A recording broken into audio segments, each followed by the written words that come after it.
وأشهد أن سيدنا ومولانا ومعلمنا ومرشدنا ومخرجنا من الظلمات إلى النور محمدا عبده ورسوله أرسله الله بالحق بشيرا ونذيرا وداعيا إلى الله بإذنه وسراجا منيرا فقد بلغ الرسالة وأدى الأمانة ونصح الأمة وكشف الغمة فترك أمته على المحجة البيضاء ليلها كنهارها لا يزيغ عنها إلا هالك اللهم صل وسلم وبارك عليه وعلى آله وأصحابه وأزواجه وذرياته وأهل بيته أجمعين أما بعد فأعوذ بالله السميع العليم من الشيطان الرجيم بسم الله الرحمن الرحيم زين للناس حب الشهوات من النساء والبنين والقناطير المقنطرة من الذهب والفضة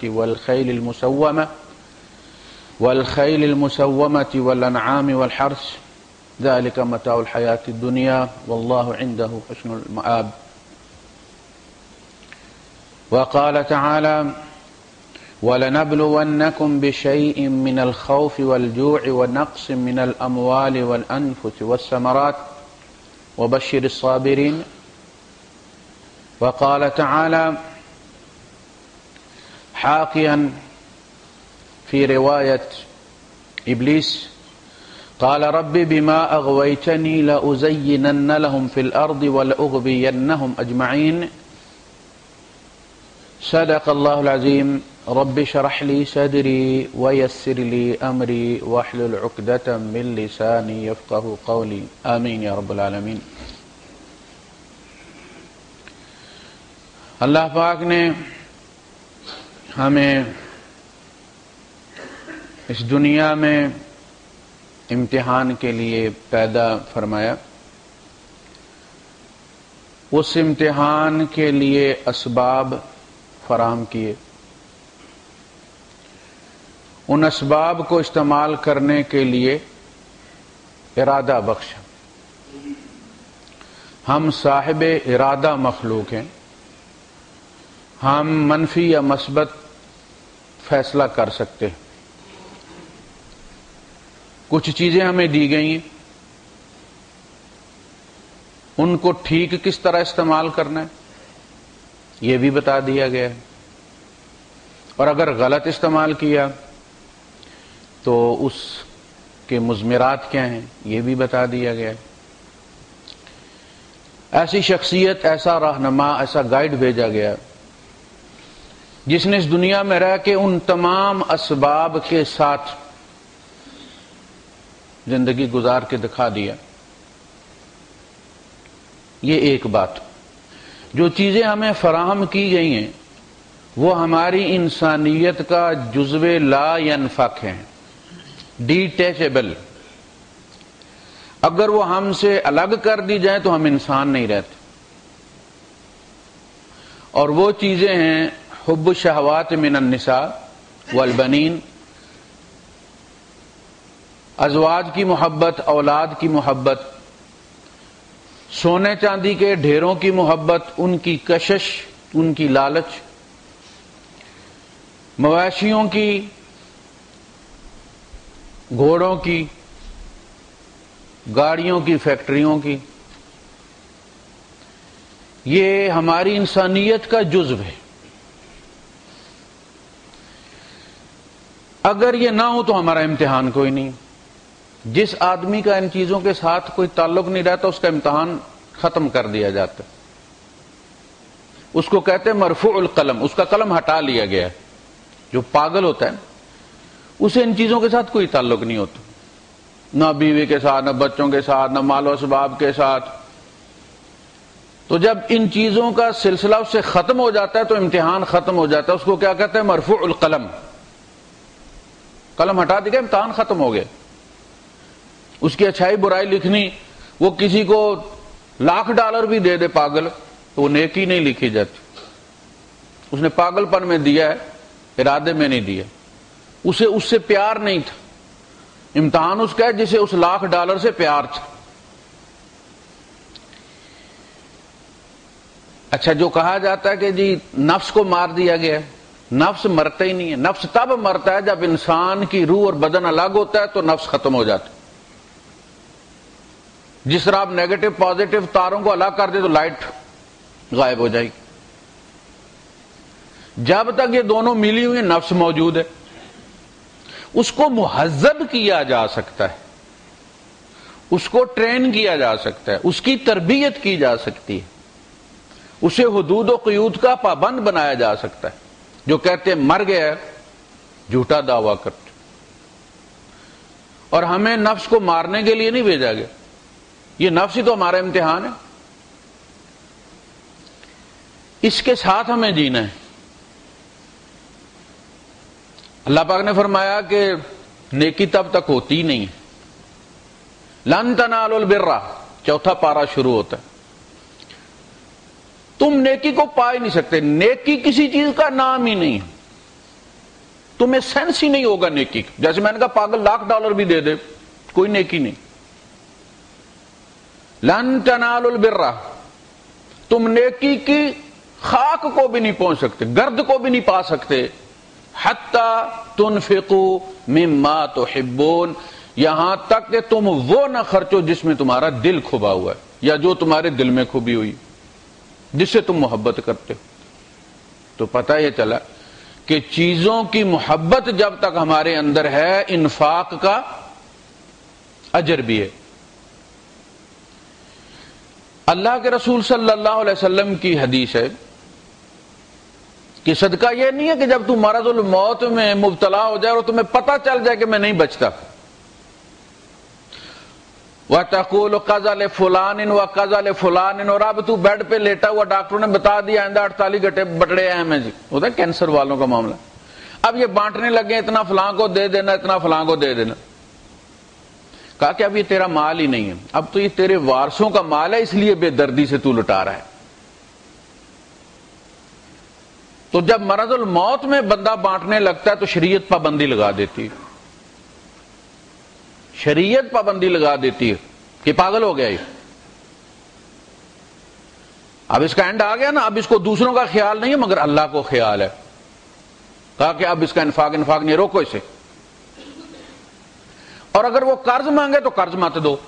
اس کے وارث دیکھیں نا کہ بندہ مرنے لگا، کہتا میں تو لے کے چلا جاؤں گا، کون سا کسی نے آ کے میری قبر کھودنی ہے. کہا کہ اگر مرض الموت میں مبتلا شخص کو کوئی قرض دے گا تو وارث اس کے ذمہ دار نہیں. ان سے پوچھو کہ بھائی اگر تم کہتے ہو تو تمہارا ابا اتنے پیسے مانگ رہا ہے، دے دو، پے کر دو گے؟ وہ ذمہ داری لیتے ہیں تو دے دو، ابا کے کہنے پہ مت دو. دیکھا شریعت اور قانون کہاں تک خیال رکھتے ہیں سوشل معاملات کا. اب تم جب مرنے لگے ہو تو تقول قضى لفلان وقضى لفلان وهو لفلان، اب تم کہنے لگے ہو کہ اتنا فلاں کو دے دو، اتنا فلاں کو دے دو، حالانکہ وہ ہے ہی مال فلاں کا، تیرا اب ہے ہی نہیں. اب یہ وارثوں پہ چھوڑ دو، وہ تقسیم کر دیں گے کسی کو کتنا دینا. صدقہ یہ ہے کہ انت صحیح و شحیح، کہ تو صحت مند ہو، صحیح صحت مند ہو، و شحیح شح ایک ہوتا ہے شہد، ایک ہوتی ہے لالچ، ایک ہوتا ہے حرص. عربی کا لفظ ہے نا، ہمارے پنجابی میں بھی کہتے ہیں اس کو حرص نہیں ہے. حرص ہا حلوے والی، را اور سواد حرص لالچ. ایک ہے شح، شین ہا پھر وہی حلوے والی اور اس پہ شد، شح، یہ دو ہاں ہیں. شہد کا جو چھتا بھرا ہوا ہوتا ہے شہد سے، وہ شح ہے. بندے کے ناخن سے لے کر سر کی چوٹی تک اس طرح لالچ گدی ہوئی ہو، بھری ہوئی ہو، جس طرح شہد کے چھتے میں شہد بھرا ہوا ہوتا. کہا اب نکال، اب اس شہد کے چھتے کو پنکچر کر، اب اس میں سے ڈائر پہ نکال، اب اجر ہے، اب اجر ہے. تو نے اپنی لالچ کی قربانی دی ہے. لالچ کس کو کہتے ہیں؟ محبت کو ہی کہتے ہیں نا. کسی چیز کی محبت جب آپ ہوتی ہے لالچ ہوتی ہے. تو کہا اب اس کو نکالو. اس کو ہمارے یہاں فزیکلی جو کہتے ہیں کہ کپنگ تھراپی اس کو کہتے ہیں. بلڈ نکالتے ہیں نا یہ پیچھے سے, وہ کپ رکھ کے پمپ کرتے ہیں اور پھر وہ نکالتے ہیں, کپنگ تھراپی اس کو کہتے ہیں. یہ جو زکات اور صدقات ہے یہ کپنگ تھراپی ہے. اس شہد کے چھتے میں سے تیری لالچ میں سے کچھ نکالا جاتا ہے, جب کمی ہوتی ہے تو آگے بڑھ کے اور پورا کرتا ہے, اللہ پاک برکت دیتا ہے, باقی تیرے لیے کارآمد ہو جاتا ہے. انت صحیح و شحیح, تیری لالچ بھی ابھی باقی اور زندگی کی بھی تمنا تمہیں بڑی ہو کہ اگلے 50 سال تک مجھے کوئی خطرہ نہیں ہے, پھر خرچ کرو. حج پہ جاتے ہو لوگ, جب یہ رستے میں دکانیں نہیں جاتے, چپے چپے پہ ہوٹل ہو گئے ہیں. کسی زمانے میں کچھ نہیں ہوتا تھا, لوگ یہاں سے لے لیتے تھے, کوئی بسکٹ, کوئی کیا بنا لیتا تھا, کوئی کیا بنا لیتا تھا. اچھا اب رستے میں تو کسی کو کچھ نہیں دیا. ہوتا ہے نا کہ آدمی شیئر کرتا ہے کہ چلو یار یہ بیچارہ پہلی دفعہ حج کر رہا تھا, اسے پتہ نہیں تھا, تو چلو اس کو بھی تھوڑا پکڑا لیتا ہے, بتا کہ تم کھا لو. جب طائف پہنچ گئے اور پونے گھنٹے کا سفر رہ گیا تو اب حاتم طائی کی قبر پہ لات ماری جا رہی ہے, یار یہ چکن لیگ تم لے لو, یار یہ تم لے. یہ نہیں ہے صدقہ. اب اس کا اجر کوئی نہیں. اجر تب تھا جب تجھے سفر لمبا نظر آ رہا تھا اور بھوک کا خطرہ تھا کہ مجھے بھی فاقہ ہو سکتا ہے, تب دیتے نا, تب اجر تھا. منزل سامنے نظر آ رہی ہے, تمہیں پتا ہے اب جا کے, ویسے بھی یہ 2 دن رستے میں لگ گئے, بس گیا ہوگا. اللہ کو دھوکہ نہیں دیا جا سکتا. انت صحیح و شحیح. جب انسان ان چیزوں کی محبت سے جب بلند ہوگا تو اس میں سے خرچے گا نا. اگر اس میں کھب گیا تو خرچ نہیں کر سکتا. بلند ہوگا تو پتہ چلتا ہے کہ یہ کیا چیز. وہ جو شاعر نے کہا کہ بلند ہو تو کھلے تجھ پہ راز پستی کا, ذرا سا بلند ہونے کی تو کوشش کر, پھر دیکھ یہ جو مسکین سی بچھی ہوئی ہوتی ہے نا, پستی, پست کہتی اس کو جو زمین کے ساتھ چمٹا ہوا, یہ جو تمہیں مسکین سی نظر آ رہی ہے نا زمین, ذرا بلند ہونے کی کوشش کر, دیکھ یہ کرتی کیا ہے. یہ گریوٹی, اس کی قوت کا اندازہ تب تک نہیں ہو سکتا جب تک تو بلند ہونے کی کوشش نہ کرے. اس پہ ساری زندگی تو چلتا رہے 90 سال, تمہیں کوئی پتہ نہیں چلے گا اس کی قوت کا اندازہ. تب ہوگا جب تو اٹھنے کی کوشش کرے گا اور یہ تمہیں گرا دے. بلند ہو تو کھلے راز پستی کا, ڈگمگائے ہیں بڑے بڑوں کے قدم کیا کیا. یعنی جب لوگوں نے بلند ہونے کی کوشش کی ہے تو پھر پتا چلا کہ میں تو سمجھتا تھا کہ یہ چھوٹا سا کانٹا, یہ تو نیزہ ہے. اور جو لوگ یہ سمجھتے ہیں کہ جی تھوڑی سی زکات بنے تو ہمیں تو تکلیف ہوتی ہے, جس بندے کے پاس ہے ہی تھوڑے, اب اس میں سے وہ نکالے گا تکلیف ہوگی. وہ یہ سمجھتے ہیں کہ جن کے پاس زیادہ ہوتے ہیں تو انہیں تکلیف نہیں ہوتی ہوگی. نہیں بھائی صاحب, کانٹا جتنا لمبا ہوتا ہے درد اتنا زیادہ ہوتا ہے. آپ کا 100, 150, 200, 400 درہم بنتا ہے, جن کا 40-45 ہزار درہم بنتا ہے. کتنی دفعہ ہاتھ اندر جیب میں جاتا ہے, کتنی دفعہ باہر نکلتا ہے. نکال کے پھر برتن میں رکھ دیتے ہیں, بٹوے میں رکھ دیتے ہیں, شاپر میں رکھ دیتے ہیں. چلو آج پڑا ہی رہے یار, کون سا بھاگ رہا ہے, کل دے دیں گے. نہیں, قسطوں میں نکلتا ہے, درد ہوتا ہے نا. جب تک نظروں کے سامنے ہے, وہ کیا کہتا ہے کہ ہاتھوں میں نہیں, نظروں میں تو دم ہے نا, سامنے پڑا رہے, کم از کم نظروں کے سامنے تو رہے. ان چیزوں میں ہمارا امتحان ہے. یہ ہے ہماری انسانیت.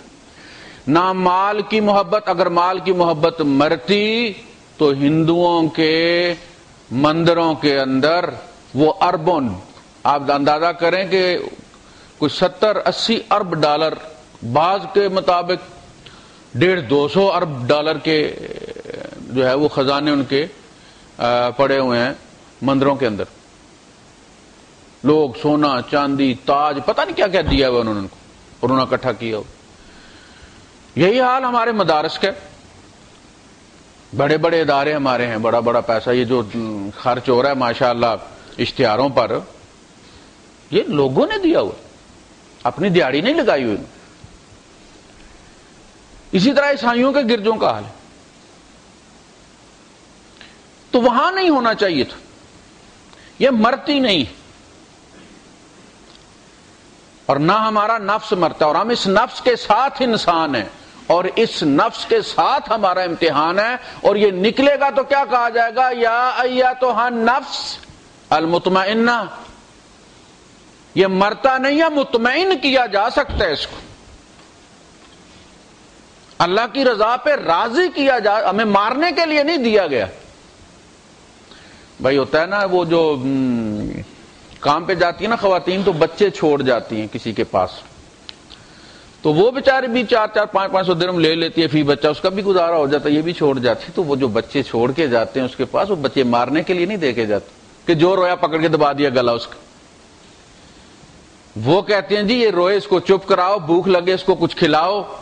ہمیں نفس اس لیے دیا گیا، حضور نے فرمایا ان لنفسک علیک حقا، تیرے نفس کا تیرے اوپر حق ہے، اس کا حق ادا کر. بال رکھے ہیں تو ان کا حق ادا کرو، کنگھی کرو، سنوارو. داڑھی رکھی ہے تو داڑھی پرکشش بناؤ. یہود نے اس کو بے لگام چھوڑ دیا تھا تو ان کی عورتیں فاسق ہو گئی تھی. یہ بھی تو نبی کریم صلی اللہ علیہ وسلم نے فرمایا کہ ہر بندہ ایک ہی جیسا اس کا منہ نہیں ہے، چھوٹے بڑے منہ ہیں، اور جو باڑ ہوتی ہے وہ سائز دیکھ کے بنائی جاتی ہے. کروزر کا بمپر ٹرسل میں لگایا جا سکتا ہے، خوبصورت لگے گا. جیسا منہ اللہ پاک نے بنایا ہے اس کے مطابق خذو زینتکم، اس کی اصل زینت ہے، اس کے مطابق اس کو سجاؤ. تو یہ نفس. اچھا دیکھیے ایک اور کہانی ہے. اب ابلیس کے ساتھ بھی نفس لگا ہوا ہے، اور اس کے ساتھ بھی محبتیں لگی ہوئی ہیں. امتحان اس کا بھی ہے، فیل ہو گیا. کرسی جو ہے نا، کرسی اتھارٹی، اس کے اندر بڑی کشش. بندہ بغیر تنخواہ کے کام کرنے کے لیے تیار ہو جاتا ہے، اتھارٹی مل جائے. آپ نے فلاں صدر تنخواہ نہیں لیتے، اپنی پوری تنخواہ بیت المال میں جمع کروا دیتے ہیں. انہیں صدر بنائے رکھے، ساری زندگی تنخواہ نہیں لیں گے. اتھارٹی خود ایک تنخواہ ہے. ابلیس کو اتھارٹی نے، کرسی کی لالچ نے، اللہ کی نیابت نے، مانیٹری نے فیل کیے. جب فیل ہو گیا تو اب جب تک اللہ نے امتحان نہیں لیا تھا نا، تب تک وہ فن خوان تھا. اتنی اس کی تعریف ہوتی تھی. پہلے آسمان پر اس کا ایک نام تھا، دوسرے پر دوسرا نام تھا، تیسرے پر تیسرا نام تھا. وہ ہیرو تھا فرشتوں کا. پھر غلطی یہ ہوئی کہ وہ بھی خود کو ہیرو ہی سمجھنے لگ گئے. ہوتا ہے نا، آپ کسی کی عزت کرتے ہیں اور اس کو اچھا خیال کرتے ہیں، لیکن جب وہ بندہ خود کو اچھا خیال کرنا شروع کر دیتا ہے تو اس دن گڑبڑ ہو جاتی. اس نے بھی اپنے آپ کو ہیرو سمجھنا شروع کر دیا. اللہ پاک نے کہا چلو اس کا امتحان لے لیتے ہیں، اس کو بتا دیتے ہیں یہ کتنے پانی میں ہے. ہم تو مروت میں اس کا امتحان نہیں لے رہے تھے، اس لیے کہ پتہ تھا کہ نہیں بتا سکے. بعد دفعہ ایسا ہوتا ہے کہ کوئی بچہ ہوتا ہے، لائق ہوتا ہے، اور وہ آپ کو پتا ہے کہ اس سوال کا جواب وہ نہیں دے سکے گا، آپ جان بوجھ کے اس سے نہیں پوچھتے، اور وہ زور زور سے ہاتھ ہلاتا ہے. کلاس میں جب ماسٹر صاحب کے سوال کے سارے بچے ہاتھ ہلاتے ہیں نا، مجھ سے پوچھے مجھ سے پوچھے. وہ گھٹنوں کے بل، چونکہ ہم نیچے بیٹھا کرتے تھے، ہمارے زمانے میں ڈیسک کوئی نہیں ہوتے تھے، وہ گھٹنوں کے بل جو ہے وہ کھڑا ہو کے تو کہہ رہا ماسٹر صاحب کے منہ کی طرف کہہ رہا مجھ سے پوچھو، اور اس کو پتا ہے کہ اس کو نہیں پتا. ماسٹر صاحب کو پتا ہے کہ اس کو نہیں پتا، اور جب یہ جواب نہیں دے سکے گا تو پھر شرمندہ ہوگا دوسروں کے سامنے، اور پھر اس کے اندر سے وہ شعلہ بوجھ جائے گا، اور وہ اس کو شرمندہ نہیں کرنا چاہتے. ابلیس بھی ہاتھ ہلا رہا تھا گھٹنوں کے بل. کہا ٹھیک ہے آ جاؤ. فیل ہو گیا. فیل ہو گیا تو اس نے کہا کہ قال رب بما اغویت. پہلے اس نے مہلت مانگی. دیکھیے آپ، پہلے اس نے کہا کہ آپ مجھے مہلت دے دیں، ابھی سزا نہ دیں، مہلت دے دیں الی یوم الدین، الی یوم یبعثون. قال رب، دیکھیں آپ، انذرنی الی یوم یبعثون. کہنے لگا ہے پروردگار، اے میرے رب تو مجھے مہلت دے دے اس دن تک جس دن یہ اٹھائے جائیں گے.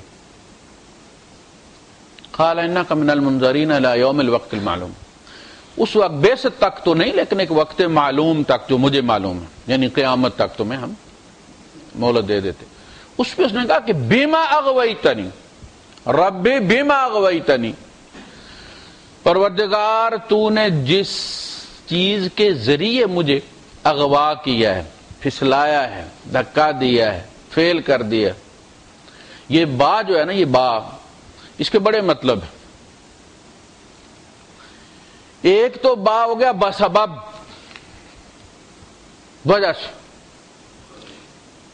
بالباس، بس کے ذریعے، بائی بس. ایک اس کا مطلب ہوتا ہے ساتھ.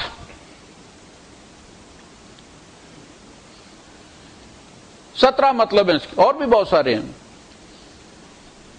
بما اغویتنی، تو نے جس ذریعے، میں اسی ذریعے کو استعمال کروں گا، میں وہی ذرا استعمال کروں. جہاں سے میں پھسلاؤں وہیں سے اس کو بھی دھکا دوں گا.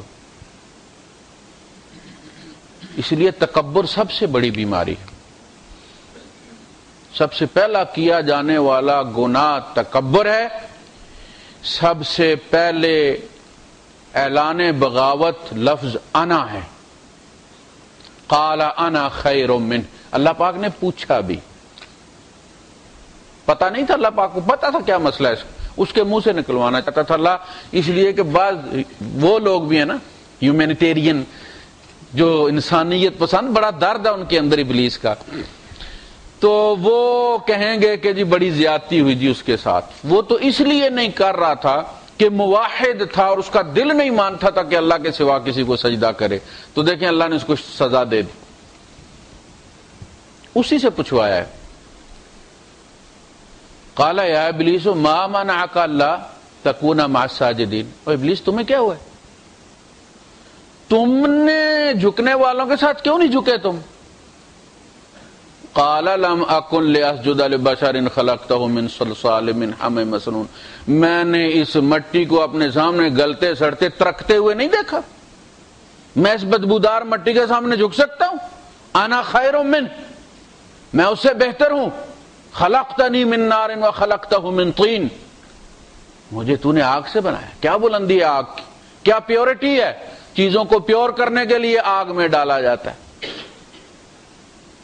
کہتے ہیں جس چیز کو آگ کھا جاتی ہے وہ پاک ہو جاتی ہے.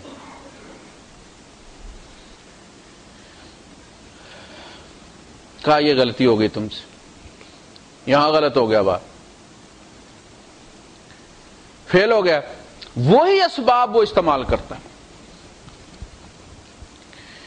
قل ان کان آباؤکم وابناؤکم واخوانکم وازواجکم وعشیرتکم واموال اقترفتموها وتجارۃ تخشون کسادها ومساکن ترضونها. یہ ذرائع ہیں. جسے اقبال نے کہا یہ مال و متاع دنیا، یہ رشتہ و پیوند، بتان وہم و گماں، لا الہ الا اللہ، یہ بھی بت ہیں، یہ نظریاتی بت. یہ جھکا لیتے ہیں اپنے سامنے، اللہ کے سامنے نہیں جھکنے دیتے انسان کو. تو وہ سارے رشتے ناتے گنوائے، ہشت پا، اکٹوپس. یہ ذرائع ہمارا امتحان ہے. وہ انڈیا میں لکھنؤ کے اندر ایک امام بارگاہ ہے، بہت بڑی ہے. اس کے اندر بھول بھلائیاں بنائی گئی. پوری دنیا سے سیاح آتے ہیں چیلنج لے کر اور دے کر. بڑے بڑے سرویئر جن میں سینس آف ڈائریکشن بہت قوی ہے، وہ ان بھول بھلائیوں سے نکلنے کا چیلنج دے کر آتے. اچھا، اندر جانے کے لیے ایک فیس جمع کرانی پڑے، اس کو شلک کہتے ہیں وہ ہندی میں. شلک دینا پڑتا ہے. آپ اندر چلے گئے، آپ جس دروازے سے جاتے ہیں ایک تو وہ دروازہ ہے، ایک آپ کے سامنے ہوتا ہے، ایک دائیں ہوتا ہے، ایک بائیں ہوتا ہے. 4 دروازے ہوتے ہیں. ایک سے آپ داخل ہوئے، آپ کے سامنے 3 آپشن. سامنے چلے جائیں، رائٹ میں گھوم جائیں، لیفٹ میں گھوم جائیں۔ اچھا، آپ اوپر سے دیکھتے ہیں جب تو نیچے سین میں چلتے ہوئے لوگ چاٹ کھاتے ہوئے، پکوڑے کھاتے ہوئے آپ کو نظر بھی آتے ہیں، آپ ان سے بات بھی کر سکتے ہیں اوپر سے، 2 منزلائی۔ لیکن جب آپ باہر نکلنے لگتے ہیں تو پھر پریشانی ہوتی۔ آج تک نہیں کوئی نکلا، بڑی عجیب بات ہے، وہ چیلنج آج تک ہے۔ اچھا، ایک صاحب اپنی ببتا لکھتے ہیں کہ میں اندر چلا گیا شلک دے کر، گھومتا رہا جب تک کبھی ادھر کبھی ادھر، اوپر سے دوستوں سے مذاق بھی کرتا رہا۔ اب جب میں تھک گیا تو میں نے کہا نکلتے ہیں بھائی، بس ایسے منہ کروں گا نکل جاؤں گا۔ اب میں بول گیا، میں نے سامنے والے میں بھی جا جا کے دیکھا، رائٹ والے میں بھی جا جا کے دیکھا، لیفٹ والے میں بھی جا جا کے دیکھا، میں جاتا کسی اور طرف نکلتا کسی اور طرف، تھک گئے۔ اچھا، انہوں نے گائیڈ کا انتظام بھی کیا ہوا کہ اگر آپ تھک جائیں تو آپ صرف اتنا کہہ دیں کہ بھائی صاحب میں باہر نکلنا چاہتا ہوں، فوراً گائیڈ دروازہ کھول کے اندر آتا ہے اور آپ کو پکڑ کے باہر، اور کیا کہتا ہے؟ کہتا ہے جی میرے پیچھے پیچھے آئیے، میرے پیچھے پیچھے آئیے، باہر نکال دیتا ہے۔ ان کے لیے کوئی مسئلہ نہیں، اور وہ گارڈ جو ہے، وہ گائیڈ جو ہے، وہ آپ سے پیسے بھی نہیں لیتا، اس کی تنخواہ انتظامیہ کے ذمہ ہے۔ یہ دنیا بالکل بھول بھلیاں ہیں۔ ایک وہ دروازہ جس سے آپ داخل ہوئے ہیں، یہ رشتہ داری کا دروازہ ہے، اس دروازے سے داخل ہوتے ہی آپ کے ماں باپ، ماموں، چچا بن جاتے۔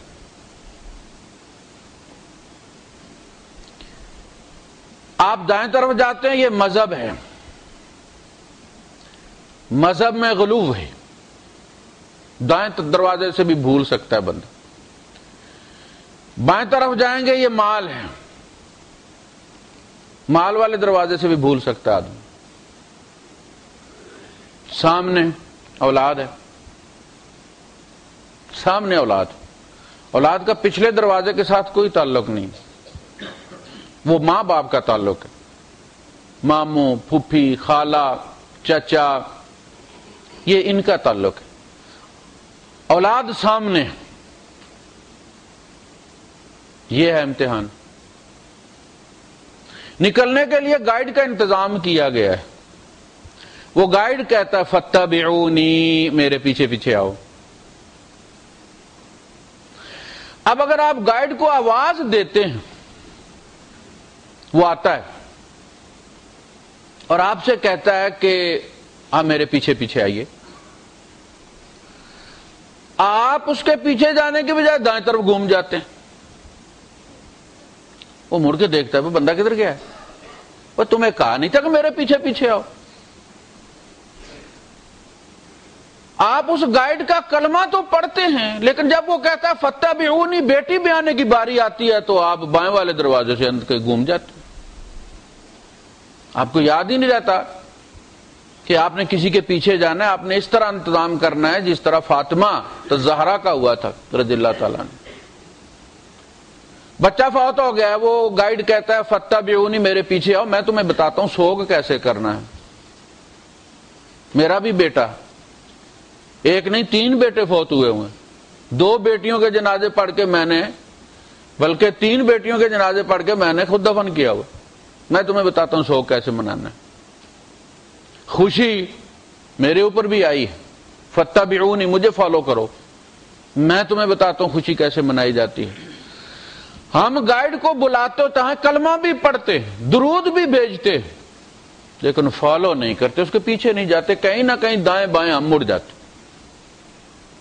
اور پھر بھٹکنا شروع کر دیتے ہیں۔ بھول بھلائیوں سے نکلنے کا ایک ہی رستہ ہے، فَاتَّبِعُوهُ لَعَلَّكُمْ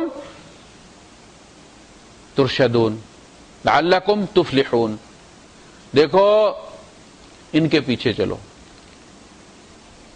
فَاتَّبِعُوهُ، ان کے پیچھے چلو تاکہ تم کامیاب ہو جاؤ۔ کس میں کامیاب ہو جاؤ؟ امتحان میں کامیاب ہو جاؤ۔ ہم آئے نا قَدْ أَفْلَحَ الْمُؤْمِنُونَ، یقیناً کامیاب ہو گئے ایمان والے۔ الذین هم فی صلاتہم خاشعون، جو اپنی نمازوں میں خشوع اختیار. خشوع کیا ہے؟ میلٹ ہو جانا، مٹ جانا. خشاع کہتے ہیں جب اونٹ کی کوہان کی چربی بھی گل جاتی ہے، ختم ہو جاتی ہے، تو کہتے ہیں کہ اونٹ ختم ہو گئے. تو وہ بڑی تھک ہوتی ہے، وہ جو چربی ہوتی ہے نا کوہان کی، وہ بہت تھک ہوتی ہے، کیونکہ خاص مقصد کے لیے وہ کرسی کا کام دیتی ہے. تو باقی جسم کی بنسبت اس کا جو میلٹنگ پوائنٹ ہے وہ کافی زیادہ ہے. وہ جب ختم ہوتی ہے تو یہ نشانی ہوتی ہے کہ اب اونٹ ختم ہو گیا. خاشعون کا مطلب یہ ہے کہ میلٹ ہو جاؤ. جب رب کے سامنے آؤ تو میلٹ ہو جائے تاکہ تمہارا گند بلا نکل جائے، قدورت تعصب نکل جائے تمہارے اندر سے. جب جاؤ واپس تو اس طرح چم چم کرتے جاؤ جیسے 22 کیرٹ کا سونا کرتا. لیکن ہمارا کیا حال ہے؟ ہم میلٹ ہوتے نہیں ہیں. ہم میلٹ نہیں ہوتے، پگھلتے نہیں ہیں. ہمیں پتہ نہیں ہم رب سے کیا بات کر رہے ہیں. ہمارے یہاں لوگ اعتراض کرتے ہیں جی خدا نہیں کہنا چاہیے، خدا اللہ کے ناموں میں سے نام نہیں ہے، اللہ کہنا چاہیے. اللہ تو اللہ کا نام ہے نا، پراپر نام ہے یہ اللہ کا. خدا سے میں ترجمہ ہے الہ کا. الہ کے دو تصور تھے، نیکی کا الہ، بدی کا الہ. ہندوؤں میں بھی الگ الگ. لکشمی کبھی برا نہیں کرتی، ہمیشہ دولت دیتی ہے. درگا کبھی زیادتی نہیں کرتی، ہمیشہ بیٹے دیتی ہے. یہ کالی جو ہے نا، یہ کالی چرن ہو یا کالی ماتا، یہ بلا، اس سے کبھی خیر کی توقع نہیں رکھنی. اللہ پاک نے کہا کہ کوئی نہیں، میں ہی خیر اور شر کا خدا میں ہی ہوں، ایک ہی ہوں. آتش پرستوں میں بھی یزداں اور اہرمن دو خدا ہیں. یزداں وہ ہے جو خیر کا خالق، اہرمن وہ ہے جو شر کا خالق. اللہ پاک کہتا ہے نہیں، خالق میں ہی ہوں، بس میں نے خیر بیدک الخیر، تیرے ہاتھ میں خیر ہی خیر ہے. اب مسئلہ کیا ہے کہ خیر کی عدم موجودگی کیا کہلاتی ہے؟ شر. آپ صحت مند ہیں نا تو یہ خیر ہے. صحت ختم ہو گئی تو اس کا مطلب کیا ہوا؟ بیماری آ گئی نا. روشنی کیا ہے؟ خیر. لائٹ چلی گئی، شر ہو گیا. یعنی خیر کی عدم موجودگی شر کہلاتی ہے. حرارت کی عدم موجودگی ٹھنڈک کہلاتی ہے. ٹھنڈک خود کوئی چیز نہیں، کوئی ڈگری نہیں. اندھیرے کی کوئی ڈگری نہیں. جب تک روشنی رہتی ہے اس کو ماپا جاتا ہے، جب روشنی کی حد ختم ہو جاتی ہے اندھیرے کی بھی ختم ہو جاتی ہے. تو جب ہم کہتے ہیں نا لا الہ الا اللہ کا ترجمہ کوئی معبود نہیں مگر اللہ، اللہ کے سوا کوئی معبود نہیں، تو بھائی صاحب معبود عربی کا لفظ ہے، اللہ نے کیوں استعمال نہیں کیا؟ آپ کو عربی زیادہ آتی؟ اللہ نے لفظ الہ کیوں استعمال کیا؟ اور تم اس کو معبود کیوں بنا رہے ہو؟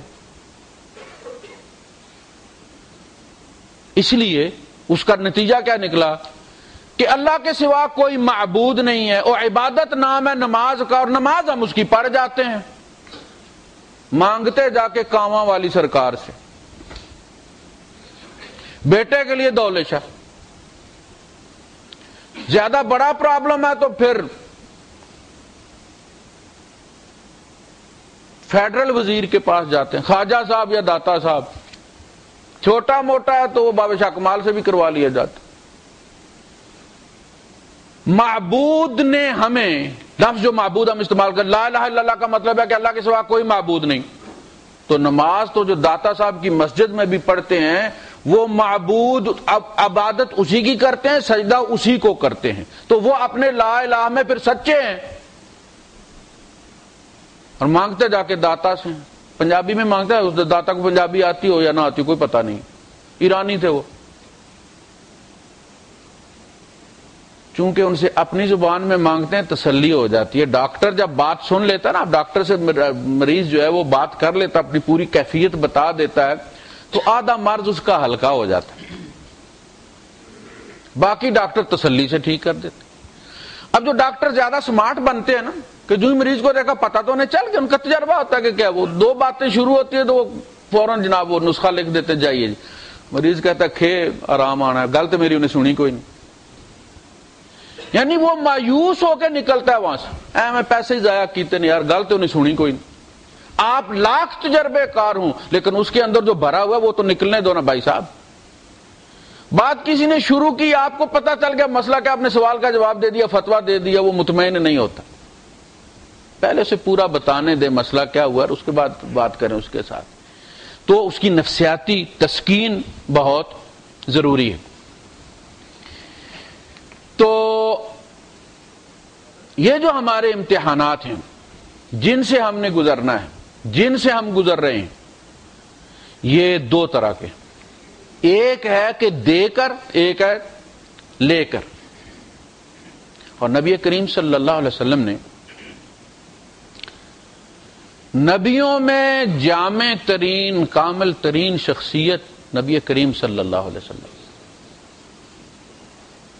زندگی کے ہر پہلو کے بارے میں آپ کی ذات میں اسوہ موجود ہے۔ اتنی ملٹی ڈائمینشنل جو پرسنالٹی ہے، ہمہ جہتی، کسی نبی میں نہیں پائی جاتی، کوئی نہ کوئی پہلو پیاسا رہ گیا۔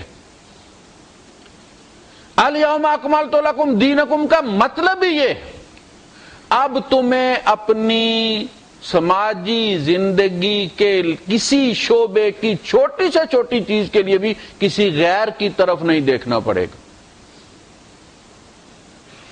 آپ نے دونوں چیزوں کے بارے میں بتا دیا، فرمایا وَلَنَبْلُوَنَّكُمْ بِشَيْءٍ مِّنَ الْخَوْفِ، ہم تمہیں یقیناً آزمائیں گے کچھ تھوڑے سے خوف کے ساتھ۔ بے شیء من الخوف کے معنی تھوڑے سی چٹکی بھر۔ کس چیز کا خوف؟ میں غریب نہ ہو جاؤں، یہ دولت ہاتھ سے نکل نہ جائے، یہ نوکری چلی نہ جائے، یہ خدشات، یہ بھی وسوسے ہوتے ہیں کہ اگر یہ خوف کس چیز کا امتحان ہے کہ تیرا رب پر یقین ہے کہ نہیں ہے نا، فلاں نے کچھ کھلا نہ دیا ہو، فلاں نے بندش نہ کر دی ہو، فلاں نے کاروبار بند کر دیا جی، فلاں نے اولاد بند کر دی ہے جی، یہ سارے ایمان کی نفی کرتے۔ اور پھر جس نے بند کی ہے اس کو خدا بنا لو، اس کو خدا بناؤ نا، طاقتور تو وہ ہے، جھوٹا کہتے ہو لا الہ الا اللہ۔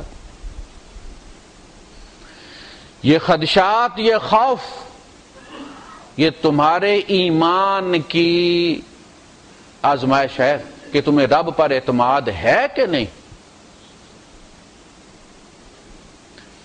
کسی خاتون کا، ایمان والی خاتون تھی، شوہر فوت ہو گیا، کوئی صاحب گئے تعزیت کے لیے تو کہنے لگے کہ اب آپ کے خرچے برچے کا کیا بنے گا؟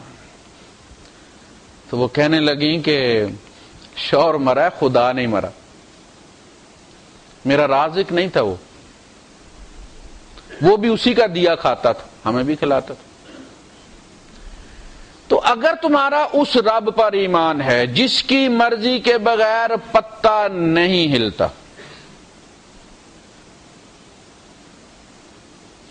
انما النجوى من الشیطان لیحزن الذین آمنوا ولیس بضارهم شیئا الا باذن اللہ۔ اور یہ ساری سرگوشیاں، یہ ساری سازشیں شیطان کی طرف سے ہیں تاکہ تمہیں فکر مند کر دے، غمگین کر دے۔ وہ تمہارا لٹکا ہوا منہ دیکھ کے خوش ہوتا ہے کہ دیکھو اس کو رب پر ایمان نہیں۔ تمہیں پتہ نہیں تمہارا مقدر لکھ دیا گیا ہے اور تمہارے حصے کی قلم توڑ دی گئی ہے اور سیاہی خشک ہو گئی ہے، ساری دنیا، زمین والے، آسمان والے، جبرائیل سمیت ٹل لگا لیں، جو ہم نے تیرے مقدر میں نہیں لکھا کوئی نہیں ڈال سکتا، اور جو ہم نے لکھ دیا اس کو کوئی روک نہیں سکتا۔ اللہم، ہے نا حضور کی دعا ہے، لا مانع لما اعطیت ولا معطی لما منعت، اے اللہ جو تو نے لکھ دیا ہے اس کو روکنے والا کوئی نہیں ہے، جو تو نے روک دیا ہے اس کو دینے والا کوئی نہیں۔ ولا ينفع ذا الجد، کسی بڑے سے بڑے کی شخصیت، اس کا جاہ، اس کا ٹرن آؤٹ، اس کی پرسنالٹی کسی کے کام نہیں آتی۔ من کل جد، اے اللہ تیرے سامنے کسی کی پرسنالٹی کہ جی فلاں بابے کو لے جاؤں گا تو کام کروا لوں، من کل جد۔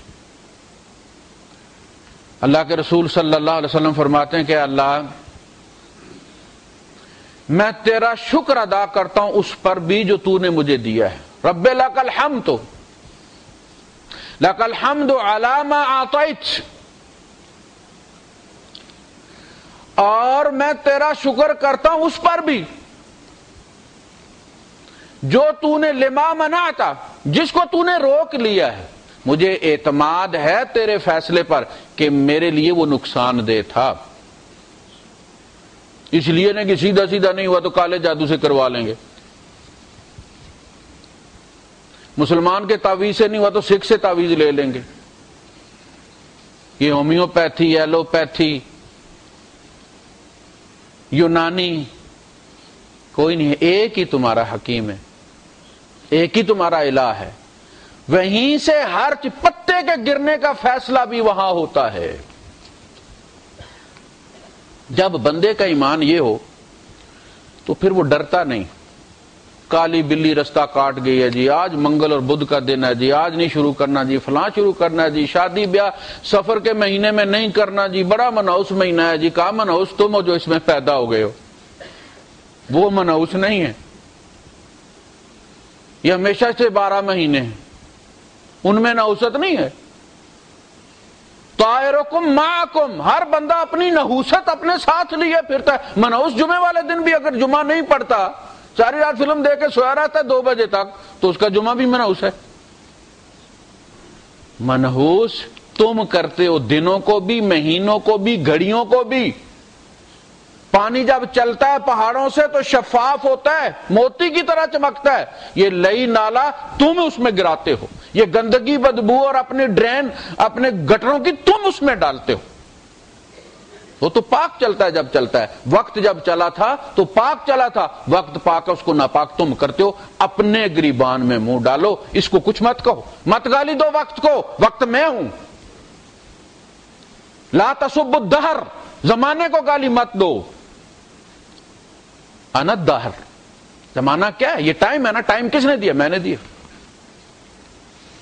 میں نے تمہیں وقت دیا، میں نے تمہیں پیدا کیا، جو جمعہ میں نے تمہارے مقدر میں نہیں لکھا، جو سفر، جو محرم میں نے نہیں لکھا، کوئی لا کے دکھائے۔ تو یہ وَلَنَبْلُوَنَّكُمْ بِشَيْءٍ مِّنَ الْخَوْفِ، یہ جو تمہیں خدشے آتے ہیں نا کہ فلاں، ہمارے یہاں جب ہم یہاں سے جاتے ہیں تو پہلے ہمارے یہاں ایک لسٹ رکھی جاتی ہے، دیکھیں یقین کریں بندہ چاہے لٹریچر میں P H Urdu English literature میں پی ایچ ڈی کر لینا، پروفیسر ہو انگلش لٹریچر کا، ضروری نہیں کہ وہ توہم پرست نہ ہو، انگریزی بولنے سے وہم ہمارے اندر سے نہیں جاتا۔ میں نے بڑے بڑے جو منہ ٹیڑھا کر کے جارج بش کی طرح بولتے ہیں انگریزی، میں نے ان کو دیکھا تعویذوں کے لیے دھکے کھاتے ہوئے۔ انگریزی سے وہم کا کچھ نہیں بگڑتا، پہلے لسٹ رکھی جائے، فلاں پھوپھی کے گھر نہیں کھانا، وہ اس کا آنا جانا جادوگر کے انڈے دم کر کے رکھتی ہے، اچھا کھیر بے شک کھا لینا، نمک والی کوئی چیز نہ کھانا، فلاں فلاں، یہ کیا ہے؟ رب پہ ایمان تو نہیں، رب پہ یقین اس کا نام تو نہیں۔ اگر رب نے میری موت لکھی ہے اور کسی نے کچھ کر دیا ہے، میں اس سے مر گیا ہوں، تو میری شہادت، میں نے مرنا تھا، اس کے گاڑی کے نیچے آ جاتا، ہارٹ اٹیک ہو جاتا، میں نے مرنا اسی وقت۔ اللہ پاک نے فرمایا جو بدر میں شہید ہوئے نا 70، اگر یہ جنگ نہ ہوتی تو انہوں نے تجارتی قافلے میں نکلنا تھا اور وہاں انہوں نے مر جانا تھا۔ ما کان لنفس ان تموت الا باذن اللہ کتابا مؤجلا لو کنتم فی بیوتکم لبرز الذین کتب علیہم القتل الی مضاجعہم، جس نے جس جگہ جان دی ہے نشان لگے ہوئے تھے۔ اللہ کے رسول صلی اللہ علیہ وسلم نے غزوہ بدر میں کھونڈی سے نشان لگا کے دکھایا تھا کہ نہیں دکھاتا؟ یہاں ابو جہل گرے گا، یہاں عتبہ گرے گا، یہاں ربیعہ گرے گا، یہاں خالد ابن ولید کا باپ ولید گرے گا۔ اور اسی جگہ ان کی لاشیں ملی. اسی طرح پہلے سے طے حمزہ کہاں گریں گے. اللہ کے رسول صلی اللہ علیہ وسلم نے جو خواب دیکھا تھا احد والی صبح، تو خواب جو ہوتے ہیں نا، یہ اس طرح نہیں ہوتے جیسے فلم دیکھتے ہیں ہمارے شیخ الاسلام صاحب. یہ خواب نہیں ہے، یہ فلم ہے جس کے وہ ہیرو بھی خود ہی ہیں، رائٹر بھی خود ہی ہوتے ہیں، ہدایت کار بھی خود ہیں، فائنانس بھی خود کرتے ہیں اس کو، اور دیکھتے بھی خود ہیں. خواب کوڈز میں ہوتا ہے اور اس کو ڈی کوڈ کرنے کے ضوابط ہیں. امت محمدی کے یوسف ثانی جو ہیں، امام ابن سیرین بہت بڑے فقیہ بھی ہیں، اللہ نے خاص صلاحیت دی تھی انہیں خوابوں کی، تو انہوں نے باقاعدہ کتابیں لکھی ہیں اس کے لیے، اس کو ڈی کوڈ کرنے کے لیے. نبیوں کو خواب آئے ہیں. یوسف علیہ السلام نے کیا خواب دیکھا تھا؟ 11 ستارے سورج اور چاند مجھے سجدہ کر رہے ہیں. کوڈ ہے کہ نہیں؟ وہ 11 ستارے کیا تھے؟ 11 بھائی. سورج اور چاند کیا تھا؟ ماں اور باپ. وہ جو 2 جیل میں قیدی ان کے ساتھ آئے تھے، ایک نے دیکھا میں انگور نچوڑ رہا ہوں، دوسرے نے دیکھا میں نے ٹوکری جو ہے وہ روٹیوں کا چھابا سر پہ رکھا ہوا ہے اور پرندے اس میں سے کھا رہے ہیں. کوڈز. آپ نے فرمایا انگور نچوڑنے والا ساقی بنے گا اور جس کے سر سے روٹیاں پرندے اچک رہے ہیں اس کو پھانسی دی جائے گی، سولی دی جائے گی اور پرندے اس کے سر میں سے نوچ کے کھائیں گے. بادشاہ نے کیا دیکھا؟ 7 پتلی گائیاں موٹی گائیوں کو کھا رہی ہیں اور 7 جو ہے وہ سبز ٹہنیاں ہیں، باقی ساری خشک ہیں.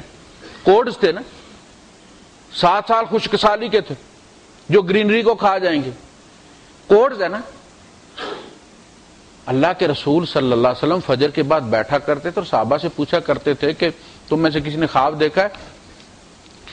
تو پھر آپ اس کی تعبیر بتایا کرتے. دیکھیں اگر وہ ہے ہی فلم کی طرح تو تعبیر کی کیا بات ہے؟ کبھی کسی نے فلم دیکھ کے تعبیر پوچھی ہے؟ خود ہی بتاتا کہ اینڈ اچھا نہیں تھا. مسئلہ یہ ہے کہ آپ نے عہد والے دن صبح آپ نے فرمایا تم میں سے کسی کا خواب ہے یا میں سناؤں؟ ان کا کہ حضور آپ سنائیے. آپ نے فرمایا آج میں نے دیکھا کہ میں نے گائے ذبح کی ہے اور میں اس کا گوشت بانٹ رہا ہوں، تم میں سے کوئی تعبیر جانتا ہے؟ صاحب نے زور لگایا کہ نہیں جی ہمیں تو سمجھ نہیں لگی. آپ نے فرمایا میں بتاؤں؟ جی بتائیے. فرمایا آج میرا کوئی قریبی عزیز شہید ہوگا اور اس کے بدن کے ٹکڑے کیے جائیں گے اور حضرت حمزہ رضی اللہ تعالیٰ عنہ کے ساتھ وہ خواب کوڈز میں ہوتے. خیر، بندہ جو ہے مومن وہ کسی چیز سے خوفزدہ نہیں ہوتا. شیطان اسے بڑا، لیکن اسے پتا ہے کہ میری تقدیر کسی ہے کیا، جو ہونا ہے وہ لکھ دیا گیا ہے، کسی کی سازش میرا کچھ نہیں بگاڑ سکتی. اور اگر مجھے کسی نے ٹرمینیٹ کرنا ہے، اب مجھے وہ دن آ گئے جس میں اللہ لیتا ہے. جس طرح رات اور دن آتی ہے نا، رات کسی کے تعویذ سے نہیں آتی، کالی دیوی کے غصے کی وجہ سے نہیں آتی. رات اللہ کا بنایا ہوا نظام ہے اور دن کسی بابا کے تعویذ سے نہیں آتا، رب کا بنایا ہوا نظام ہے. ہماری زندگی کا نظام بھی اسی طرح بنا ہوا ہے. رات آتی ہے، دن آتا ہے، پیسہ آتا ہے پھر چلا جاتا ہے. ہمارے ماں باپ کے پاس نہیں تھا پھر ہمارے پاس آیا، پھر ہمیں خدشہ رہتا ہے کہ چلا نہ جائے، لیکن ہماری نسل میں پھر غریب ہوں گے. یہ امارت غربت لے کر دے کر. وَنَبْلُوكُمْ بِالشَّرِّ وَالْخَيْرِ فِتْنَةً، ہم تمہارا امتحان لیں گے، دے کر بھی لے کر بھی. تو وہ اب لینے کا زمانہ آ گیا کہ بھائی بس اب اس کی نوکری جانی ہے اور اس کو تھوڑا سا مسکین بناتے ہیں، اس کو 4 سجدے کرواتے ہیں، تسبیح کرواتے ہیں اس کو. اب جی وہ فلاں نے کر دیا تھا، فلاں نے رپورٹ ایسے پٹ اپ کر دی، فلاں نے یوں. وہ کچھ نہیں بھائی، کسی نے کچھ نہیں کیا، یہ ہونا ہی تھا، یہ ہونا تھا، اب اس نے جانا تھا. کوئی سبب بنتا ہے اس کا، لکھا ہوا رب کا ہوتا. وَلَنَبْلُوَنَّكُمْ بِشَيْءٍ مِّنَ الْخَوْفِ وَالْجُوعِ، بھوک. کبھی وہ تھے نا جو ضائع کر دیتے ہیں، 50% ضائع ہو جاتا ہے رزق، پھینک دیتے ہیں ہم لوگ. اور ایک طرف یہ تھا کہ حضرت علی رضی اللہ تعالیٰ عنہ فرماتے ہیں کہ اگر تیرے گھر میں کچھ بچ گیا ہے تو یقین جان کے تیرے پڑوس میں کوئی بھوکا سو گیا ہے. آپ کو پتہ ہے ایک وقت تھا کہ قربانی کا گوشت اگلے دن کے لیے رکھنا حرام تھا، اگلے دن حرام ہو جائے گا. کھاؤ اور باقی فوراً بانٹ دو، کھانے والا کھاؤ باقی بانٹ دو. یسألونک ماذا ينفقون قل العفو، آپ سے پوچھتے ہیں کہ کیا خرچیں، کہا جو بچ جاتا ہے سارا خرچ دو۔ اسلام پر وہ وقت بھی تھا جب مہاجرین آئے تھے، کرائسس تھا، تو اس وقت انصار پر جمع کرنا منع کر دیا گیا، کہا اپنے اخراجات نکال کے باقی اب تمہارے گھر میں رہنا اس کا حرام ہے۔ قل العفو، جو بچ گیا اس کو خرچ کر دو۔ یہ بعد میں پھر زکوٰۃ کی، ٹھیک ہے اس میں سے 2.5 نکال دو، باقی 97.5 تمہارے ہیں، جس طرح مرضی استعمال کرو۔ لیکن اسلام پر یہ ایک وقت بھی آیا ہے کہ کہا گیا کہ باقی سارے کا سارا دے دو تم۔ تو بھوک کا خطرہ ہو اور بندہ دے، وہ جو میں نے کہا کہ حج کی میں نے آپ کو مثال دی ہے، اسی طرح اپنا خطرہ ہو، دوائی رکھی ہوئی اپنے لیے، کوئی مریض آ گیا، بندہ سوچتا ہے یار میں انہوں دے دیتی تو میں پھر آپ مجھے تو بیمار ہونا ہے تے پھر کی کرنا ہے، او بھائی اللہ تمہیں بیمار کرے ہی نہیں، تو اس کو دے دے، اللہ تمہیں بیمار کرے گا ہی نہیں۔ وہ حلیم، وہ شکور بھی ہے، وہ قدردان ہے۔ تو نے اپنے خرچے کو چھوڑ کے کسی کی مدد کی، اس کے صدقے میں تیری بیماری ہٹا دی جائے گی۔ جوع، اپنی بھوک میں سے عیسیٰ علیہ السلام بیٹھے ہوتے،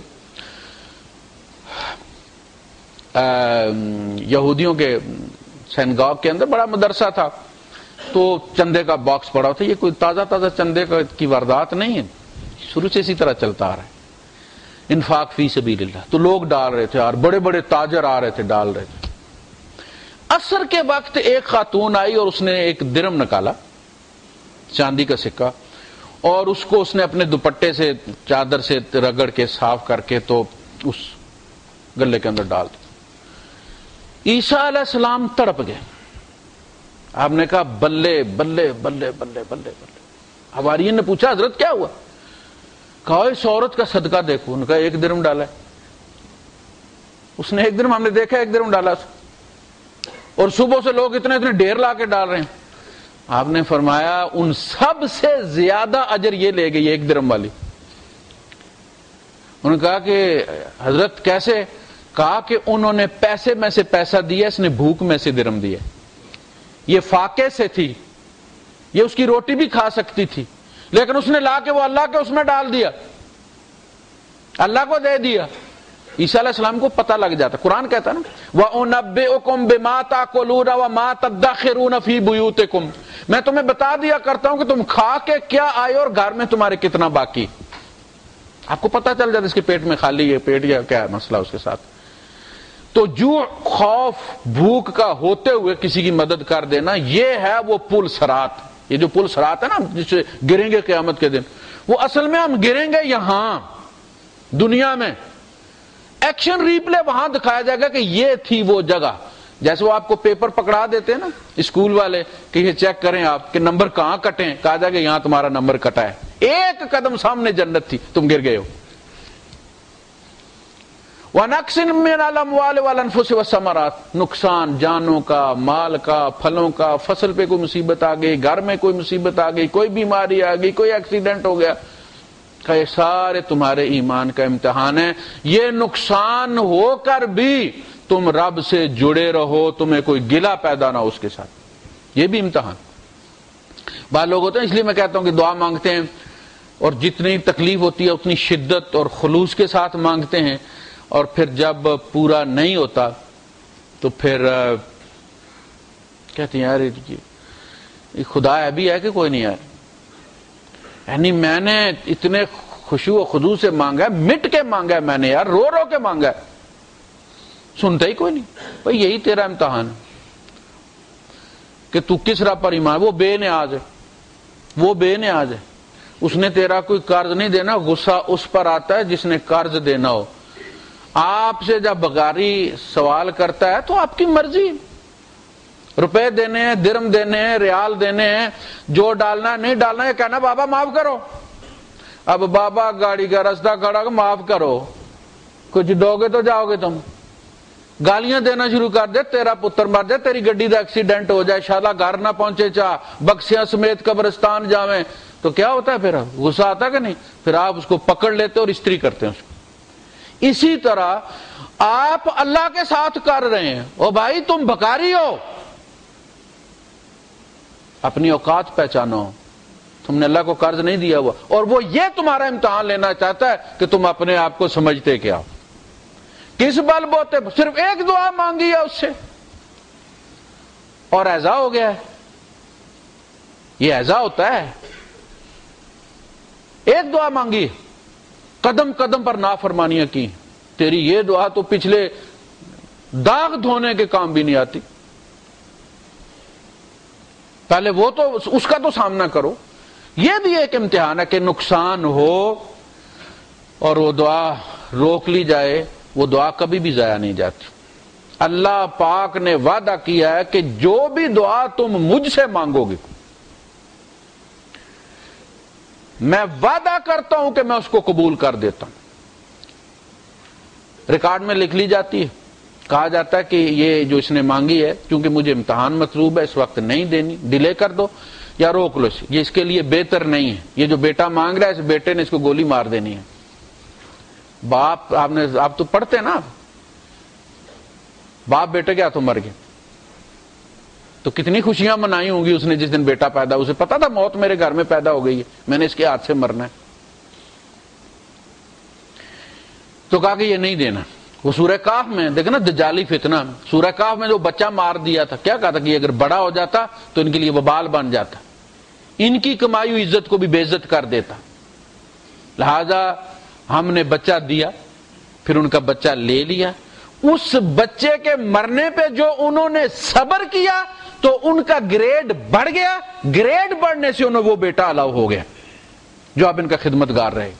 دیکھا آپ نے کیسے استعمال کیا اللہ پاک نے اس کو۔ بندہ یہ کہہ سکتا تھا کہ بچہ پیدا کرنے کے بعد اللہ کو خیال آیا کہ یہ کرے گا، ٹیکنیکل فالٹ ہو جاتا ہے نا، اور پھر کہتے ہیں جی وہ آف دا شیلف کر دو دعا، اس میں فلاں خرابی ہو گئی۔ اللہ کے ساتھ بھی ایسا ہوا کہ بچہ پیدا کر دیا اور ریکارڈ دیکھا تو کہو ہو یہ تو اس نے تو بیڑا غرق ہی کر دیا، اس کو واپس بھائی آف دا شیلف کرو، بندہ بھیجا کہ نہیں، وہ جس مقام پہ تھے اس مقام کا وہ بچہ ان کے مقدر میں نہیں تھا، پروموشن ہوگی تو وہ فلیٹ الاؤ ہوگا 3 کمرے والا۔ پروموشن کے لیے عبادت نہیں ہوتی، صبر ہوتا ہے، نبیوں پر بھی اسی لیے نبی کے بھی مقام کا تعین عبادت سے نہیں کیا گیا، بعض وہ مقامات ہیں جو نبیوں کو بھی صبر سے ملے، عبادت سے نہیں ملے۔ ابراہیم علیہ السلام کو بیٹا لٹا کے جو مقام ملا ہے وہ عبادت سے نہیں ملا، یونس علیہ السلام کو جو مقام مچھلی کے پیٹ میں ملا ہے، ایوب کو جو بیماری میں ملا ہے، صبر۔ بچہ مر گیا، انہوں نے صبر کیا تو اللہ پاک نے پھر ان کی پروموشن کی تو اب وہ بچہ لاٹ ہو گیا۔ اسی لیے یہ ساری کہانی ہماری انسانی زندگی کی پیدا ہونے سے مرنے تک صبر کی کہانی ہے۔ جب بندہ جنت میں داخل ہوگا، والملائکۃ یدخلون علیہم من کل باب، فرشتے ہر دروازے سے اندر آ رہے ہوں، کوئی کیا لیے ہوئے تو کیا کہیں گے؟ والملائکۃ یدخلون علیہم من کل باب سلام علیکم بما صبرتم، اور شاباش تم پر جو تم نے صبر کیا۔ یہ جو سلام ہے نا، یہ وہ ہے جو آپ گول ہوتا ہے نا، کریٹیکل گول، وننگ گول، آخری شاٹ کا گول، اس پہ کیا کہتے ہیں؟ یا سلام، یہ یا سلام ہے۔ وہ جو ابراہیم علیہ السلام نے بیٹا لٹایا تو اللہ پاک نے فرمایا سلام علی ابراہیم، شاباش ابراہیم، یہ وہ شاباش۔ والملائکۃ یدخلون علیہم من کل باب سلام علیکم بما صبرتم، شاباش ہے انسانوں تم پر، اور کتنے کتنے عذاب جھیل کے تم آئے مگر تم نے رب کا دامن نہیں چھوڑا۔ ادخلوا الجنۃ بما صبرتم، جنت میں داخل ہو جاؤ بس سبب اس کے کہ جو تم صبر کرتے رہے۔ تو صبر کی 2 قسمیں، ایک تو ہوگا کہ آپ کے پاس ہے اور آپ صبر کر رہے ہیں، اس کو مس یوز نہیں کر رہے، سینموں اور کلبوں میں نہیں ضائع کر رہے، اور دوسرا یہ کہ نہیں ہے، فاقہ برداشت کر رہی ہے، چوری نہیں کی آپ نے، ڈاکہ نہیں ڈالا، بے ایمانی نہیں کی، یہ بھی امتحان ہے، یہ بھی صبر ہے۔ وآخر دعوانا الحمدللہ۔